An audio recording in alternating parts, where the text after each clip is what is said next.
এই তো প্রায় আমি 1 ঘন্টার মতো মাছগুলোকে ম্যারিনেট করে রেখেছি। আমি মাছের দো পেঁয়াজও করব, এখন ভাজতে দিব। আর এদিকে পেঁয়াজগুলো সুন্দর করে আমি হাতে মেখে নিব, সুন্দর করে হাতে মাখবো।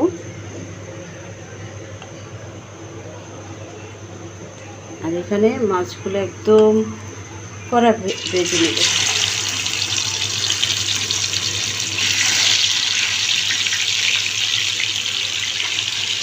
হতে থাক। এইটা মাছ ভাজা হয়ে যাচ্ছে।